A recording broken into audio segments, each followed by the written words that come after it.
సర్వకృపాని యేసు మా పరమ తండ్రి, మీ పరిశుద్ధ నామానికి స్తోత్రాలు వందనాలు చెల్లిస్తున్నాం ప్రభువా. ప్రత్యేకంగా ఈ ఉదయకాలం మీ పాద సాన్నిధ్యానికి వస్తున్నాం.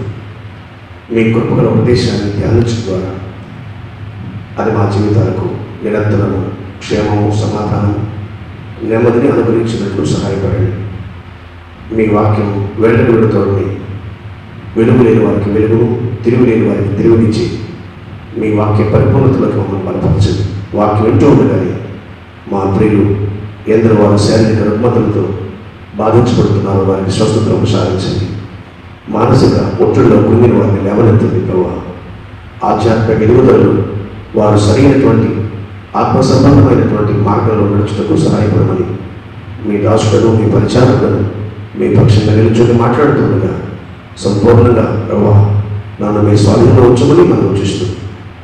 మీ నామని మాత్రమే వాడుకోమని సమస్త ఘనత, మహిమా, ప్రభావం మీరు ఆరోపించుకోవాల్సిందిగా యేసుక్రీస్తు ప్రభువు యొక్క ప్రశస్త నామంలో ప్రార్థించి వేడుకొంచున్నాము తండ్రి, ఆమేన్.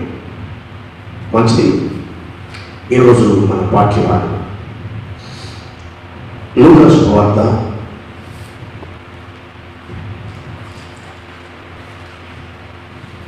12వ అధ్యాయం 13వ వచనం నుండి మనము వాక్యాన్ని ధ్యానించబోతున్నాం. చాలా శ్రద్ధగా దేవుని వాక్యం పట్ల మీరు శ్రద్ధ కలిగి ఉండాలని ప్రభు పేరిట మనం చేస్తున్నాం. ఎందుకనగా వాక్యం పట్ల శ్రద్ధ ఎందుకుండాలనగా వాక్యమే మనల్ని బ్రతికిస్తుంది. వాక్యమే మనకు బాధలో నెమ్మదినిస్తుంది. వాక్యమనగా దేవుడే ఆది యందు వాక్యం ఉండెను, వాక్యమే దేవుడు ఉండెను, వాక్యము దేవుని యందు ఉండెను, ఆ వాక్యమే శరీరధారి కృపా సత్య సంపూర్ణంగా మన మధ్య నివసిస్తూ ఉంది. అందును బట్టి వాక్యము మనను జీవింపజేస్తుంది అనే సత్యాన్ని ఎరిగిన ప్రతి ఒక్కరూ దేవుని వాక్యం కొరకు తప్పక మీరు నిరీక్షణతో ఎదురు చూడవలసిందిగా ప్రభు పేరిట మీకు మనవి చేస్తూ ఉన్నాం. మంచిది. ఇక్కడ ఒక యవనస్తుడు యేసు ప్రభు దగ్గరికి రావడం మనం చూస్తాం. యేసు ప్రభు వారు శరీరధారి ఉన్న కాలంలో బహుజన సమూహం ప్రభు ఎక్కడ ఉంటే అక్కడికి గుంపులు గుంపులుగా పరిగెత్తుచూ వస్తూ ఉన్నారు. ఎందుకనగా ప్రభు యొక్క ఎవరికి ఏది అవసరమైందో వారికి శారీరక స్వస్థత కావచ్చు, మానసికంగా వారు కుంగినప్పుడు వారిని లేవనెత్తడానికి తగిన సామర్థ్యం కలిగిన దేవుడు అని ఇలాగూ అనేక మంది ప్రజలు వారు ప్రవాహాలుగా గుంపులు గుంపులుగా ప్రభు ఎక్కడ ఉంటే అక్కడికి జనసమూహం పరిగెత్తుతున్నటువంటి తరుణంలో ఒక వ్యక్తి ప్రభు దగ్గరికి వచ్చినాడు. వారు కూడా పిత్రార్జితంలో నాకు పాలు పంచిపెట్టాలి అని నా సహోదరుతో చెప్పమని యేసు ప్రభు అని అడగడం మనం ఇక్కడ చూస్తాం. పిల్లరా, ఈ దినాల్లో పిత్రార్జితాన్ని గురించినటువంటి ఒక ఆలోచన ప్రతి ఒక్కరు నేటి దినాలలో వాటి కొరకైన పోరాటాలు, పిత్రార్జితం యొక్క ఆస్తిపాస్తుల యొక్క పంపకాలలో ఉన్నటువంటి ఆ ఆలోచన ప్రస్తుత దినాల్లో కూడా మనం చూస్తూ ఉన్నాం. పితరులో సంపాదించిన ఆస్తి కొరకైనటువంటి పోరాటంలో మనుషులు బహు వేగంగా వెళుతున్నారు తప్ప అసలు ఈ పిత్రార్జితం ఎంతకాలం మనతో ఉంటుంది? మన పితరులు సంపాదించారు, సంపాదించిందని వారు అనుభవిస్తూ వారి జీవితాలు అక్కడే ఆగిపోయాయి. కానీ ఏదో ఒక దినాన మనం కూడా పితరులు సంపాదించిన ఆస్తిని ఒకవేళ అనుభవించిన ఏదో ఒక దినాన జీవిత ముగింపు అంటూ ఉంటుంది. జీవిత ముగింపు ఒకవేళ అది మనకు ఆరంభం కాదు, కానీ ముగింపు తర్వాతే అసలైన ప్రారంభ జీవితం ఉంది అనే సత్యాన్ని ఎరుగుటే ప్రభువు యేసుక్రీస్తు వారి యొక్క మార్గంలో మనకు తెలియపరిచిన ఆయన సందేశం. మంచిది.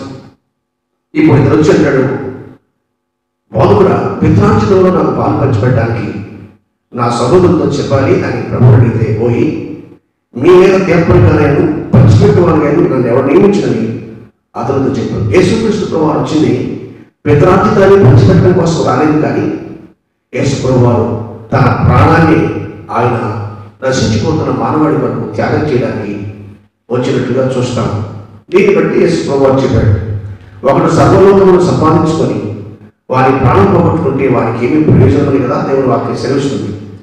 సర్వలోకాన్ని సంపాదించుకొని ప్రాణం పోగొట్టుకునే ఒక వ్యక్తి ఈ లోక సంపద మీద ఒకవేళ తన యొక్క ఆలోచనంతా సంధించినట్లయితే ఇంకా మనిషి భౌతికమైనటువంటి క్షణికమైనటువంటి ఈ లోక సంపద మీదనే ఎక్కువగా మనసు పెడుతున్నాడు తప్ప శాశ్వతమైనటువంటి దేవుని యొక్క రాజ్యంలో నేను ఉండాలి, శాశ్వతమైన దేవుని రాజ్యమే అనే విషయాన్ని తెలుసుకోకుండా లోకంలో కొందరు జీవితాలు ఈ విధంగా ఊహిస్తూ ఉంటారు అనేది మనం వెలుగుతుంది. అయితే ప్రభు ఒక మాట అన్నాడు కదా, ఏమని? మరియు ఆయన వారితో అంటాడు, మీరు ఏ విధమైన లోపలకు విడమీయక జాగ్రత్త పడండి, ఒకరిని కలిగి విస్తరించుట వాని జీవానికి మూలం కాదు అని యేసు ప్రభు వారి విషయాన్ని తెలియజేశారు. మరియు ఆయన వారితో ఒక ఉపమానాన్ని జోడిస్తూ చెప్పబడినటువంటి ఈ మాటలు కొన్ని ప్రాముఖ్యమైన విషయాలు మనం తెలుసుకోబోతా ఉన్నాం. ఒక ధనవంతునికి భూమి సమృద్ధిగా పడింది. ఒక ధనవంతునికి భూమి సమృద్ధిగా పడింది. అప్పుడు అతడు నా పంట సమకూర్చుకున్నటకు నాకు స్థలం చాలదు కనుక నేనేమి చేతును తనలో తాను ఆలోచించుకున్నాడు. నేనేమి చేతును? ఈ రోజుల్లో ప్రతి మనిషి సూర్యుడు ఉదయించి మొదలుకొని అస్తమించేంత వరకు నేనేమి చేయాలి, నేనేమి చేయాలి, ఏమి చేసి నేను బ్రతకాలి, ఏ విధంగా సంపాదించాలి అనేటువంటి ఆలోచన ప్రతి క్షణం ప్రతి మనిషి ఆలోచిస్తున్నటువంటి ఆలోచన విధానం. నేనేమి చేయాలి, నేను ఏమి చేసి నేను సంపాదించాలి, నేను ఏమి చేసి జీవితాన్ని గడపాలనేటువంటి ఒక ఆలోచన ప్రతి మనిషి హృదయంలో ఇలాంటి ఆలోచనలు రావడం సహజంగా మనం చూస్తాం. నేనేమి చేయను అనేటువంటి మాట ఈ ధనవంతుడు ఎవరితో చెప్తున్నాడు తెలుసండి? నేనేమి చేయలేని మాట తనలో తను ఆలోచించుకొని ఇలాగో నేను చేస్తాను అని తనలో తను ఆలోచించుకుంటున్నాడు. కానీ ఇదంతా ఇచ్చినటువంటి దేవుని కొరకు నేనేమి చేయాలనేటువంటి ఆలోచన రాకపోవడం వాస్తవికంగా ఎంతో దుర్భరమైన పరిస్థితి సంగతి మనం తెలుసుకోకపోవచ్చున్నాం. నేనేమి చేయాలి, నేనేమి చేయను అని అంటున్నాడు. దీనికి మనం కొంచెం సామెత గ్రంథంలో 9వ అధ్యాయం 11వ వచనం కూడా ఒకసారి చదువుతాం. ఆ మాట చదివినప్పుడు అక్కడ ప్రసంగి సొలొమోను రాజు మాట్లాడుతున్న మాట, నా వలన నీకు దీర్ఘాయువు కలుగును. ప్రసంగి గ్రంథం 9వ అధ్యాయం 11వ వచనం, 10వ వచనం, 9వ అధ్యాయం 10వ వచనం. యెహోవాయందు భయభక్తులు చేయుటకు నీ చేతికి ఏ పనైనా చేయి. ఏమంటాడు? చేయుటకు నీ చేతికి వచ్చిన ఏ పనైనా నీ శక్తికి లోపం లేకుండా చేయి. కానీ నీవు పోవు పాతాళమందు అక్కడ పని కానీ తెలివి కానీ జ్ఞానం కానీ ఉండదని దేవుని వాక్యంలో 9వ అధ్యాయంలో ప్రసంగి గ్రంథంలో 10వ వచనం రాయబడింది. చేయుటకు నీ చేతికి వచ్చిన ఏ పనైనను నీ శక్తికి లోపం లేకుండా చేయి, కానీ నీవు పోవు పాతాళమందు పని కానీ ఉపాయం కానీ తెలివి కానీ జ్ఞానం కానీ లేదని ఈ వాక్యంలో రాయబడింది. ఇప్పుడు ఈ ధనవంతుడు ఏమనుకున్నాడంటే, తాను అనుకున్నాడు ఏమని? నేనేం చేతును, దేని బట్టి భూమి సమృద్ధిగా పడింది కనుక నేనేం చేయాలి, ఈ సమృద్ధిగా పడిన పంట విషయంలో నేనేం చేయాలి అని ఆలోచన చేస్తూ అన్నాడు. నేను ఇలాగూ చేస్తానన్నాడు.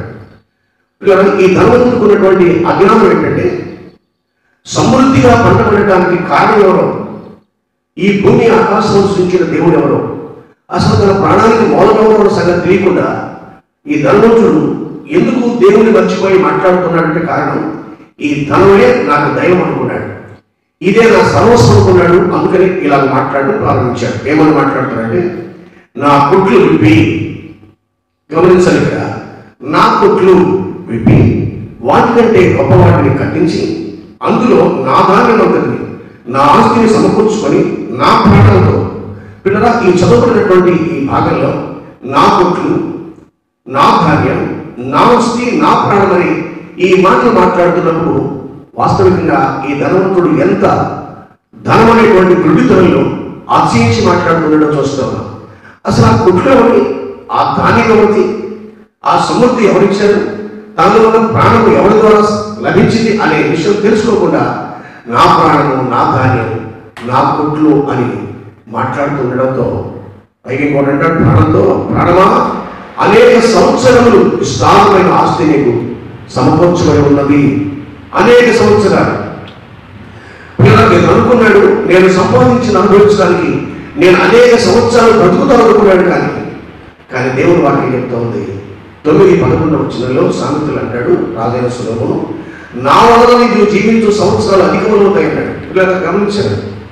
నా వలన జీవించే సంవత్సరాలు అధికం అవుతాయి. నీవు జీవించే సంవత్సరాలు అధికమైనప్పుడు కదా నువ్వు సంపాదించి అనుభవించే నాకు ఉండగలవు. ఒకవేళ నీవు జీవించే సంవత్సరాలు ఒకవేళ దేవుడు అధికం చేయకపోతే నీవు సంపాదించినవన్నీ ఎవరి వస్తువులు ఉంటాయో నిజంగా ఈ ధనవంతుడికి సరిగా అవగాహన కాని పరిస్థితి.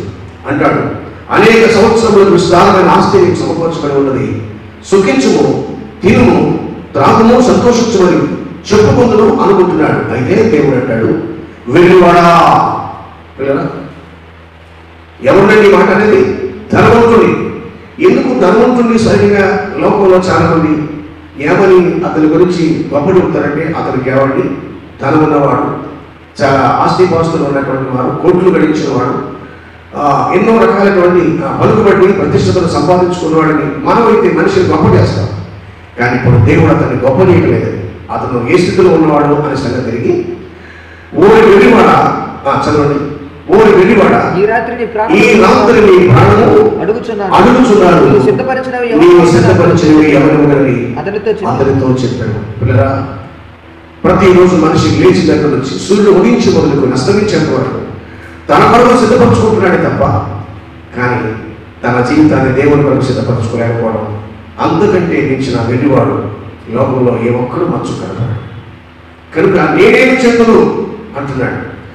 అంటే ఈ మాట అసలు వాస్తవికంగా దేవుడితో చెప్పాలి, ప్రభా ఇంత ఇచ్చావు కదా నాకు, నేను నీ కొరకు నేనేం చేయాలి అని ప్రభువుకు చెప్పవలసినటువంటి వాడు ప్రస్తుతం ఇది ఎవరితో చెప్పారు? నా ప్రాణం అన్నాడు. ఈ ప్రాణం ఎవరిదండి? ఈ ప్రాణం ఎక్కడి నుంచి వచ్చింది? ఎవరిస్తే ఈ ప్రాణం? అది దేవుని దగ్గర నుంచి వచ్చింది. ఈ ప్రాణం సంగతి మర్చిపోయి ఈ ప్రాణం తనదైనట్లు, ఈ కొట్లు తనమైనట్లు, ఈ సమృద్ధిగా పండిన పంట తనదన్నట్లుగా అతిశయిస్తూ గర్విస్తూ మాట్లాడుతూ ఉండడం వల్ల దేవుడు అతన్ని వెర్రివాడా అని పిలుస్తూ ఉన్నాడు. ఇతనికి దేవుడు పెట్టిన విలువ ఏంటంటే వెర్రోడు. ఎవరిని వెర్రోడు? ధనవంతుడు అనుకున్న వాడిని వెర్రివాడని పిలుస్తున్నాడు. ఇదే పేరు, ఇదే బహుమానం. ఈ రోజుల్లో కూడా మాకు ధనం ఉంది కనుక, మాకు బలం ఉంది కనుక, మా పేరు ఇలా ఉండాలి, మా యొక్క ఆధిక్యత ఇలా ఉండాలని మనిషి అతిశయిస్తూ ఉన్నాడు. కానీ ఈ అతిశయం ప్రభు దృష్టిలో చాలా చెడ్డది అనే సంగతి మనం యాకోబు పత్రికలో 4వ అధ్యాయం 13వ వచనంలో చదువుదాం. ఒకసారి ఆ మాట చదవండి. నేడైనను అక్కడ ఒక సంవత్సరం వ్యాపారం చేసి లాభం సంపాదించుకుని చెప్పుకున్నవారు రేపేమి సంభవించునో మీకు తెలియదు. రేపేమి సంభవిస్తుందో నీకు తెలియదు, ఇంకొద్ది క్షణానికి ఏం జరుగుతుందో తెలియదు అని మనిషి ఒకసారి జీవిత గమ్యాన్ని గురించి, జీవిత పరమాత్మల గురించి గ్రహించగలిగితే పిల్లల మనిషి ఎన్నడూ అతిశయంతో మాట్లాడాడు, అతిశయించి మాట్లాడాడు. రేపేమి సంభవించునో నీకు తెలియదు. తర్వాత మీ జీవం ఏర్పడింది, మీ జీవం ఏర్పడింది, మీరు కొంతసేపు కనబడి అంతలో మాయమైపోయే ఆవిరి వంటి వారు. కనుక ప్రభు చిత్తమైతే మనం బ్రతికియండి, ప్రభు చిత్తమైతే మనం బ్రతికిండి, ఇది అది చేతమని చెప్పుకొనుచున్నవలనే కానీ ఇప్పుడైతే మీరు నమ్మలేదు అతిశయపడుచున్నారు. ఇప్పుడు ఈ ధనవంతుడు ఏమన్నాడు? నేనే చేతులు అన్నాడు. కానీ ప్రభువా నీ చిత్తమైతే ఈ పరిస్థితుల్లో నేను నీ కొరకు ఏం చేయాలి? సమృద్ధిగా పంట పండిందంటే నీ దయ వల్లనే, నేను ఇంకా ప్రాణంతో బ్రతికి ఉన్నానంటే నీ కృప వల్లనే, ఇది అనుభవించేదాకా నేను జీవించే సంవత్సరం అధికం కావాలన్నా నీ కనికల వల్లే తప్ప ఇది కేవలం నా యొక్క సామర్థ్యం బట్టి జరిగింది కాదని చెప్పాల్సిన ఈ ధనవంతుడు ఇలా ఎంతగా అతిశయించాడు తెలుసండి. నేనేమి చేతులు అనుకున్నాడు. కానీ ఈ యాకోబు రాయబడిన మాట ఏం రాయబడిందంటే, ప్రభువా దేవా నీ చిత్తమైతే, ప్రభువు చిత్తమైతే ఇది చేతము అది చేతమని చెప్పాలి తప్ప మనిషి డంబములు మాట్లాడుతున్నాడు. డంబము మాట్లాడతారు. ఎప్పుడు ఏం జరుగుతుందో తెలియని మనిషి తన గురించి తాను ఆలోచించుకోవడానికి చేసే ప్రయత్నాల కంటే ఆలోచన చెప్పే దేవుడి వరకు మనం ఏం చేయాలి అనే ఆలోచన ఉండడం చాలా అవసరం. ఎలాంటి పరిస్థితి లేనటువంటి వాడు ఇప్పటికీ ఎంతోమంది ప్రభు మనసు అనకుండా, ప్రభు మార్గంలో నడవకుండా ఎందులో జీవితాలు ధనం కోసం పోరాడారు, అధికారం కోసం పోరాడారు, అది నాది ఇది నాదని చెప్పి పరుగులెట్టారు, ప్రయాసపడ్డారు. చివరికి ముగింపులో వారి జీవితంలో వారు దాటిపోయేటప్పుడు వారి వెంట పూర్చిక పనులు కూడా వారితో కూడా వెళ్ళలేదని మనం చూస్తాం. ఎందరో జీవితాలు మనకు పాఠాలుగా మిగిలిపోయినట్టుగా చూస్తూ ఉన్నాం. నేనే చేతులనే మాట రైట్. ఇప్పుడు మరొక వ్యక్తి ఉన్నాడు, ఆ వ్యక్తిని కూడా మనం పరిచయం చేద్దాం. రండి ఒకసారి అపోస్తుల కార్యాల గ్రంథంలో 22వ అధ్యాయం 6 నుండి 10 వరకు ధ్యానం చేద్దాం. నేను ప్రయాణం చేయొచ్చు. అపోస్తలుడైన పౌలు గారు ఒకప్పుడు ఇతని యొక్క వ్యక్తిత్వాన్ని గురించి మనకు 9వ అధ్యాయంలో మనకు తెలియపరచుకునేటువంటి అంశం ఉంది. అది కూడా ఒకసారి చదువుతాం. ఏమని రాయబడిందో, సౌలును ఇంకను ప్రభు యొక్క శిష్యులు ప్రభు యొక్క శిష్యులను బెదిరించుటైను హత్య చేయుటైను ప్రాణాధారమైనట్టు ప్రధాన యాజకుని యొద్దకు ఒకప్పుడు పౌలుగా మార్చబడినప్పుడు, సౌలుగా ఉన్నప్పుడు సౌలు యొక్క డ్యూటీ ఏమిటంటే హత్య చేయడం, బెదిరించడం, తర్వాత ఇంకా హింసించడం, ఇలాంటి భయంకరమైనటువంటి పరిస్థితుల్లో అతడు ప్రవర్తిస్తూ ఉన్నటువంటి జీవితం అని మనం తన సాక్ష్యాన్ని చూస్తాం. ఆ తదుపరి ఒక దినాన ప్రభు సౌలుని దర్శించేటువంటి ఓ మార్గం దమస్కు అనేటువంటి ప్రాంతానికి బయలుదేరుతున్న సమయంలో యేసుక్రీస్తు ప్రభువారు ఆయన వాక్యంలో ప్రత్యక్షపరుచుకున్నాడు. తనంతా ఎలా ప్రత్యక్షపరుచుకున్నాడో చదువుతాం. చదవండి. ఈ మార్గమందున్న పురుషులైన స్త్రీలైన కనుగొని ఎడల వారి బంధించి యెరూషలేమునకు తీసుకొని వచ్చుటకు దమస్కులోని సమాజంలో వారికి పత్రికలేమని అడిగాను. అతను ప్రయాణం చేయొచ్చు దమస్కు దగ్గరకు వచ్చినప్పుడు అకస్మాత్తుగా ఆకాశం నుండి ఒక వెలుగు అతని చుట్టూ ప్రకాశించను. అప్పుడు అతను నేల మీద పడి, సౌలా సౌలా నీవేళ నన్ను హింసిస్తున్నావని తనతో ఒక స్వరం పలుకుతా విని, ప్రభువా నీవెవడవని అడుగుగా ఆయన నేను హింసిస్తున్నా యేసుని అని చెప్పాడు. చూసారండి, సౌలు యొక్క ప్రయాణంలో ప్రభు యేసుక్రీస్తు వారు దమస్కు ప్రాంతంలో దర్శనమిచ్చినప్పుడు అతడు వెళుతున్న మార్గం, అతడు చేయబోతున్నటువంటి ఆ పని ఎరిగిన ప్రభు ఒక్కసారిగా సౌలు యొక్క ప్రయాణం క్షణకాలం స్తంభించిపోయింది. పిల్లరా, యేసుక్రీస్తు ప్రభువు యొక్క మార్గానికి అడ్డుగా ఆటంకంగా ఉన్నటువంటి వ్యక్తులను ఆయన ఎన్నడూ కూడా ఒక్క అడుగు ముందుకు వేయలేదు.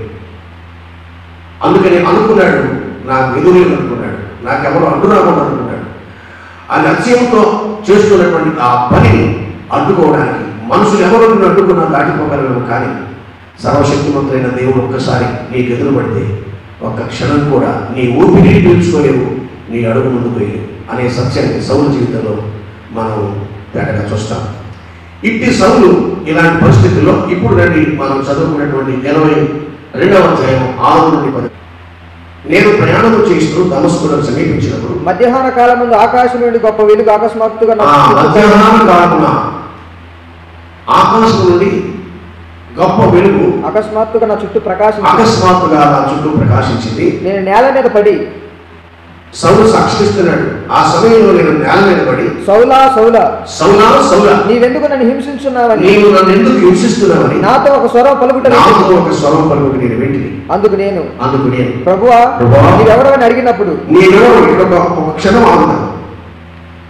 ప్రభువా నీవెవరు అంటే సౌలుకి ఇంకా అప్పటికి కూడా ఆ సమయంలో కూడా ఇంకా తనలో ఉన్నటువంటి అహం చావలేదు. ఎలా చావలేదు? సైతంగా మన వాడుక భాషలు అంటాం, చింత తెచ్చిన పురుగు చావదంట. ప్రభువా నీవెవరము అనవలసిన వాడు ప్రభువా నీవెవడమంటే అర్థం ఇంకా సౌలులో అహం చచ్చిపోలేదు. కింద పడినప్పుడు కూడా అహం చచ్చిపోలేదు. కొంతమంది జీవితాల్లో పడిపోయిన తర్వాత కూడా ఇంకా వాళ్ళ అహం చావదు. అయ్యో నేను పడిపోయానే, నేను ఈ స్థితిలో ఉన్నానే, దానిని బట్టి నా కర్మాన్ని బట్టి నేను ఈ స్థితిలో ఉన్నానే, నేను రక్షించేదాన్ని బట్టి నేను ఈ స్థితిలో ఉన్నానే అని ఒకసారి గతంలోకి తొలగించవలసిన మనుషుడు ఇంకా ఆహాన్ని ప్రదర్శిస్తూ రావడం మనం నేటి దినాన్ని చూస్తున్నాం. అందులో సౌలకు పాత్ర ఇచ్చాడు. సౌలు అంటాడు కదా, ఎవరైనా ప్రభువు నీవెవడో అని చెప్పి అన్నప్పుడు ఆయన నేను నీవు హింసించిన నజరేయుడగు యేసునని నాతో, నేను నీవు హింసిస్తున్నటువంటి నజరేయుడగు యేసుని అని చెప్పాడా? నాతో కూడా ఉన్నవారు ఆ వెలుగును చూచి కానీ నాతో మాట్లాడమని స్వరం వారు వినలేదు. నాతో మాట్లాడిన స్వరం నా పక్కన ఉన్నటువంటి వారికి వినపడలేదు. అప్పుడు నేను ప్రభువా నేనేమి చేయవాలని అడుగుగా. ఇప్పుడు చూడండి మాట, ధనవంతుడు ఏమన్నాడంటే నేనేమి చేతులు అన్నాడు. ఇక్కడ పౌలు గారు అంటాడు, ప్రభువా ఇప్పుడు నేను నీ కొరకు నేనేం చేయాలి? ఒకప్పుడు తాను ప్రభు కోసం ఏం చేయాలి, ప్రభు కోసం ఏది చేయకపోగా ప్రభువును ఆశ్రయించినటువంటి ప్రజలు హింసించినటువంటి సౌలు ఎప్పుడైతే ప్రభు దర్శనం వచ్చిందో, ప్రభు సమీపించాడో వెంటనే అతని హృదయంలో ఒక ప్రత్యేకమైనటువంటి ఆలోచన కలిగింది. ప్రభువా, నేను నీ కొరకు ఏం చేయాలి? ధనవంతుడు ఏమన్నాడు? ధనాన్ని బట్టి, ధనాన్ని చూసుకొని, ఆస్తిని చూసుకొని తానేమన్నాడు? నేనేమి చెట్టును పంట సమకూర్చి స్థలం చాలదని నేనేమి చెప్తున్నాడు.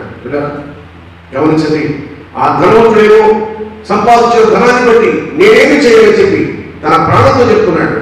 కానీ ఇక్కడ పౌలు గారు అయితే, ప్రభువా, నా కోసం నేను చేసినటువంటి దుష్టత్వాన్ని, నేను చేసిన అతిక్రమాన్ని క్షమించి నన్ను రక్షించడానికి, నన్ను విమోచించడానికి నీవు నా కొరకు కల్వరి శిలువలో చేసినటువంటి ఆ త్యాగానికై, నా కొరకు నువ్వు చూపిన ఆ శాశ్వత ప్రేమకై, నా కొరకు అవమానాలు భరించి, నిందలు భరించి, నా కొరకు చెయ్యని పాపానికి నీవే శాపగ్రాహిగా నా పక్షంగా నీవు నన్ను ఇంతగా ప్రేమించిన నీ కొరకు నేనేం చేయాలి ప్రభువా అని పౌలు గారు ఈ విషయాన్ని ప్రభువుతో చెప్పడం నిజంగా ఎంత ఆశ్చర్యకరమైన విషయం. ఒకప్పుడు దేవుని కోసం ఏం చేయలేదు, దేవుని కొరకు ఏదైనా చేసేవాడు, హింసించిన వాడే.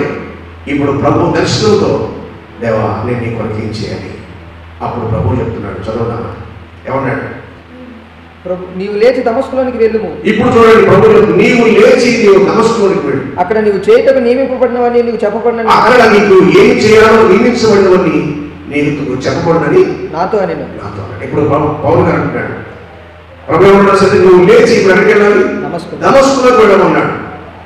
ఏ దమస్కులోకి అయితే హింసించాలని ప్రజలు ప్రయాణం అవుతున్నాడో, ఇప్పుడు అదే దమస్కులోకి పౌలు ఎలా వెళ్ళాలో తెలుసండి. ఒకప్పుడు తన సామర్థ్యమంతుడిని కూడగట్టుకుని ప్రయాణం చేశాడు. ఇప్పుడు పౌలు గారు దమస్కులోకి వెళ్ళడానికి చచ్చిపోయిస్తున్న వెళ్ళాలి. ఒకప్పుడు గర్వంతో వెళ్ళేవాడు, ఇప్పుడు దీనుడుగా వెళ్ళాలి.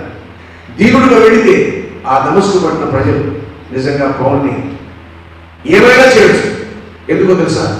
పౌరుని గురించినటువంటి సంగతి ఆయా పట్టణాలు, ఆయా ప్రాంతాలలో ఇతర క్రూరంగా మనుషులు హింసిస్తున్నాడనేటువంటి వాస్తవం తెలిసిన వాళ్ళు ఇప్పుడు పౌరు గారు ఏ స్థితిలో వెళ్ళాలి తెలుసండి? దీనుడుగా వెళ్ళాలి. ఇప్పుడు దీనుడుగా వెళితే మనుషులకు ఎంత చులకనగా కనపడతారో తెలుసండి. ఇప్పుడు పౌరు దొరికాడు పౌరు కనుక ఇప్పుడు ఏం చేసినా, ఎలా చేసినా, ఏం చేసినా ఇక మనం ఏమి చేయలేదు అని ప్రజలు ఇప్పుడు సౌలు మీద, అనగా పౌరుగా మార్చబడినటువంటి ఆ సౌలు మీద వాడు ఎలాంటి తీవ్రమైనటువంటి పరిస్థితి కూడా తీసుకురావచ్చు. పిల్లరా, తెలుసు పౌలు గారికి ఎక్కడికి వెళ్ళాలో ప్రభు చెప్పిన తర్వాత ఇప్పుడు దమస్కు వెళ్ళాలి. ఎక్కడ వ్యతిరేకత ఉందో ఇప్పుడు పౌలు గారు వ్యతిరేకత ఉన్న ప్రదేశానికే తాను వెళ్ళాలి. అలాంటి పరిస్థితిలో పౌలు గారు, ప్రభా, ఒకప్పుడు నేను ఆ దమస్కు పట్టిన ప్రాంతంలో విస్తారంగా ఆ ప్రదేశాల్లో నేను అనేక మంది హింసించిన వాడిని కనుక నేను అక్కడికి వెళితే నన్ను అక్కడ వాళ్ళు బ్రతకలేరు, నన్ను చంపేస్తారు. ఎందుకంటే నేను అక్కడ ఏ మంచి పని చేయలేదు, అంత దుర్మార్గంగా దుష్టత్వంలో ప్రవర్తించాను అని చెప్పి పౌరు తిరుగు సమాధానం చెప్పలేదు. కానీ ప్రభువా, నీ కోసం నేను ఇంకేమైనా చేయడానికి సిద్ధపడుతున్నాను పౌరు గారు తీర్మానం చేసుకున్నాను. ఈ ఉదయకాలంలో పిల్లరా, ధనవంతుడు సంపాదించుకున్న ధనాన్ని బట్టి, ఆ ధనాన్ని బట్టి, అతిశయాన్ని బట్టి నేనేమి చదువు కొట్లు విప్పుతాను, తర్వాత ఆస్తి సమకూర్చుకుంటాను, ఏదైనా చేస్తాను అని తన సంతోషం కోసం, తన తృప్తి కోసం ఏదో చేయాలనుకున్నాడు. చివరికి అతను వెర్రివాడైంది. పౌరులకప్పుడు దోషకుడుగా, హింసకుడుగా, హానికరుడుగా ప్రవర్తించినటువంటి సౌలు ఈ రోజున ప్రభువు కోసం ఏమన్నాడు? సార్, దేవా, నేను నీ కొరకు ఏం చేయాలి? ఎందుకు పౌలు గారికి ఆలోచన వచ్చిందంటే, నా కొరకు నువ్వు చేయవలసిందంతా చేశావు. ఎలాంటి పరిస్థితులు చేశావు? నేను దుర్మార్గులను ఎరిగినా, నేను హింసకులను ఎరిగినా, ఇలాంటి పరిస్థితులు ఉన్నటువంటి నన్ను నీవు ఎంతగా ప్రేమించావో ఆ ప్రేమ యొక్క లోకంతో, ఆ ప్రేమకు ఉన్నటువంటి అర్థం ఏంటో తెలుసుకున్నటువంటి పౌలు భక్తుడు ప్రభువు కోసం నేనేమి చేయాలి? ఉదయకాలంలో నీ కోసం, నా కోసం, పాపములను శిక్షిపోతున్నట్టు మనం రక్షించడానికి వెనక వచ్చిన ఆ ప్రభువు కోసం నేనేమి చేయాలనేటువంటి వ్యక్తులు ఎవరైనా ఉన్నారా అని ప్రభు ఒకసారి ఆలోచన చేస్తున్నాడు. ధనవంతుడైతే తన ఆస్తి సమకూర్చుకొని దీన్ని నేనేం చేయాలి అని తన ప్రాణంతో చెప్పాడు. కానీ పౌలు గారైతే నా కోసం ప్రాణం పెట్టి నా ప్రభు కోసం నేనేమి చేయాలి అనేటువంటి ఆలోచన నిజంగా ఎంత గొప్ప ఆలోచన చేశాను. ఈ ఉదయకాలంలో కూడా నీవు నేను సంపాదించిన ధనాన్ని బట్టి, దాని విషయమై నేను ఎలా అనుభవించాను, సంపాదించిన ధనంలో ఎలా తోడుకోగాను, ఎలా సుఖించి సంతోషించాలని ప్రబల ఉంటే చివరికి నిన్ను నన్ను దేవుడు పేరు పెట్టి పిలిచిందంటే ఓరి వెర్రివాడా, ఓరి వెర్రివాడా, ఈ రాత్రి నీ ప్రాణం అడగవచ్చున్నారు, నీవు సంపాదించినవని ఎవరివ్వగలని ప్రభు ఆ మాటల వెంటనే ఆ ధనవంతుల స్థితి ఎంత దయనీయంగా మారిందో మనం చూస్తాం. ప్రసంగి గ్రంథంలో 9వ అధ్యాయం 10వ వచనం చదివామా? ఏ పనైనా నీకు శక్తికి లోపం లేకుండా చెయ్యి, నీవు పోయే పాతాళం. జాగ్రత్త పిల్లరా, ఒకవేళ నీ చేయడానికి నీ శక్తికి లోపం లేకుండా నువ్వు ఏ పనైనా చెయ్యి, కానీ ఒక దినాన నీవు పోయే పాతాళం. ఈ ధనవంతుడు కూడా తనకు శక్తికి లోపం లేకుండా సంపాదించవలసినంత సంపాదించాడు. చివరికి తాను వెళ్ళిన మాట్లాడాల్సిన పాతాళానికి వెళ్ళిపోయాడు.